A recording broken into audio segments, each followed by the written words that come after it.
where my friend Jara, who was a school teacher for many years, told me that, Beto, I know you know the stats, that on average, most teachers in Texas, out of their own wallets, uncompensated, pull out more than $1,000 for classroom supplies, for decorations, but also that child is on free and reduced breakfast and lunch, but does not have a dinner to look forward to when she goes home. That teacher, out of her own pocket, often pays for that dinner.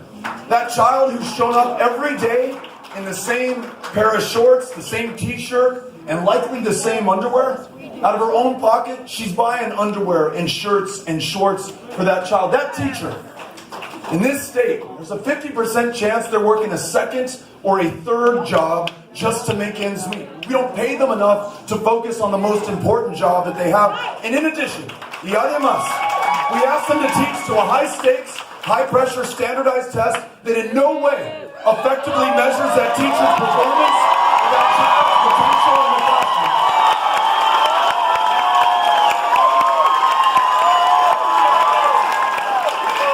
And on top of all that, there's the anxiety that these teachers face, knowing full well that our Secretary of Education, who was confirmed by a margin of 1 vote in the Senate. Think about what it would mean to have a different senator representing us in the Senate.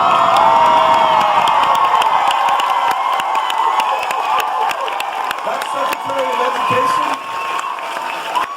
these teachers know full well, she wants to take our hard-earned tax dollars, including those teachers who, just like every single other American, pay their taxes, take them out of the classroom, turn them into a voucher, and send them to a private school, diminishing the chances for those kids there, as our friends in Henrietta, Texas told us. One Republican public school teacher in particular. If you allow Betsy DeVos to do that to my kids in my classroom, Beto O'Rourke, mark my words, I will hunt you down. I will find you. I will hold you accountable.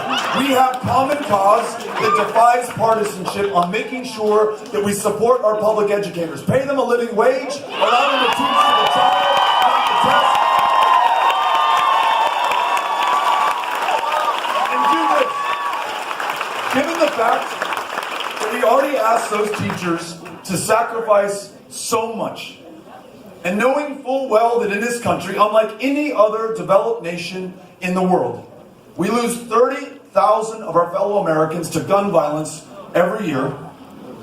This state, perhaps just as well or better than any other, this is not a place we want to be in, understands the tragic consequences of this. Your family, ours, kids who come home from school like Henry did in the spring, telling us what they did in school that day was to huddle into a closet, taught to do so by their teacher, resist the temptation to open that closet door when somebody impersonating an active shooter tests their resolve to prepare them for something that far too many feel will be inevitable. When you saw the reporting after the shooting at Santa Fe High School, for you, perhaps, as it was for me, one of the most chilling things you heard was a young student being interviewed. And when they asked her, when the shooter came in and began to shoot students in your school, were you surprised? Were you shocked? How did you feel? And she said, I knew this was going to happen. Why would we ask those teachers who already give and sacrifice so much to even contemplate having to sacrifice their lives, stand between that student that they care for and that shooter coming in through that door? Why would we ask them to take firearms training, to take a handgun into a kindergarten or a first grade classroom? I want them focused on unlocking that lifelong love of learning within that child. And they want me, beyond thoughts and prayers, to focus on universal background checks without exception. No loopholes at all.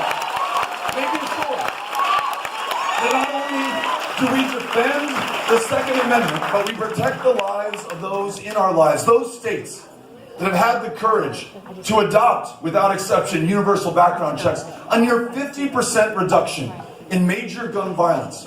Fewer members of law enforcement being shot at or killed by those they are sworn to serve and protect. Fewer boyfriends and girlfriends being killed by an intimate partner. We can save lives. We know that we can do it. All that's missing is having the courage of our convictions and the political will to defy the consequences, whether they be our careers, the next election, or the NRA, and to do the right thing for the right reasons, especially those teachers and those kids in those classrooms. You all with me on this?